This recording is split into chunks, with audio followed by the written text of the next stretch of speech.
আসসালামু আলাইকুম। আমাদের বাঙালির খাবার মেনুতে পোলাও নামটি না থাকলে আমাদের খাবার মেনু যেন পরিপূর্ণ হয় না। পোলাওয়ের সাথে মুরগির গোশত, গরুর গোশত কিংবা খাসির গোশত একেবারেই কমন। আর যদি পোলাওয়ের সাথে বেগুন ভাজা, ধনেপাতা ভর্তা এবং ইলিশ মাছের পাতুরি থাকে তাহলে কেমন হয়? আজকে আপনাদের সাথে এমন একটি রেসিপি শেয়ার করতে যাচ্ছি। তাহলে চলুন আর দেরি না করে চলে যাওয়া যাক আজকের ভিডিওতে।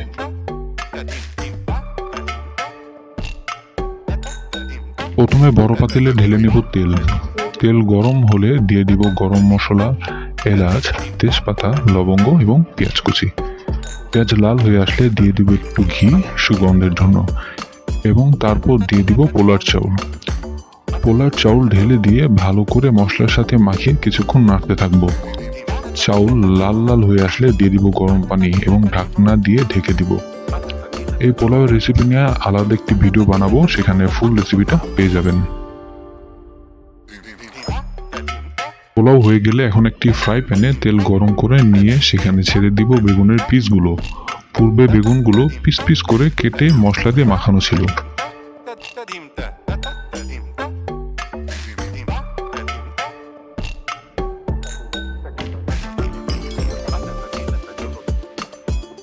বেগুনগুলো দুপাশ ভালোভাবে মচমচা করে ভেজে নিব। ভাজা হয়ে গেলে আলাদা পাত্রে তুলে রাখবো। এবার ধনিয়া পাতাগুলোকে হালকা পেঁয়াজ, হলুদ, লবণ, ঝাল এবং রসুন দিয়ে ভেজে নিব।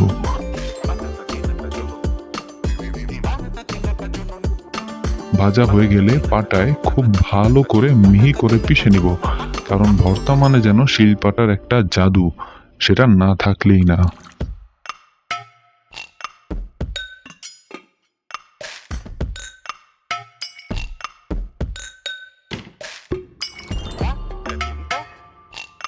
সবশেষে ইলিশ পাতুরির জন্য প্রথমে ইলিশ মাছ থেকে বড় বড় কাঁটাগুলো সরিয়ে নিব। তারপর মাছগুলোকে ব্লেন্ড করে নিব। ব্লেন্ডকৃত মাছের সাথে মেশাবো আদা বাটা, রসুন বাটা, সরিষা, টক দই, হলুদ, ঝাল, লবণ।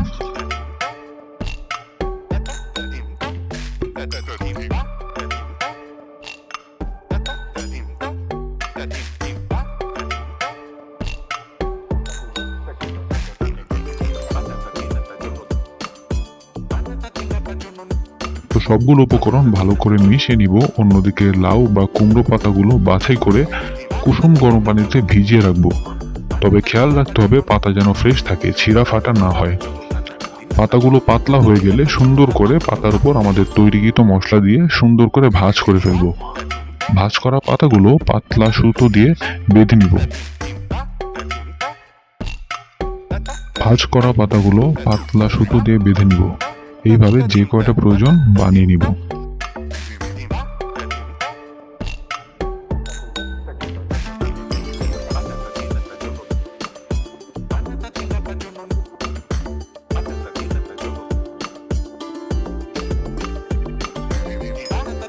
এইবার পাতুরিগুলোকে সুন্দর মতো গরম তেলে ভেজে নিব।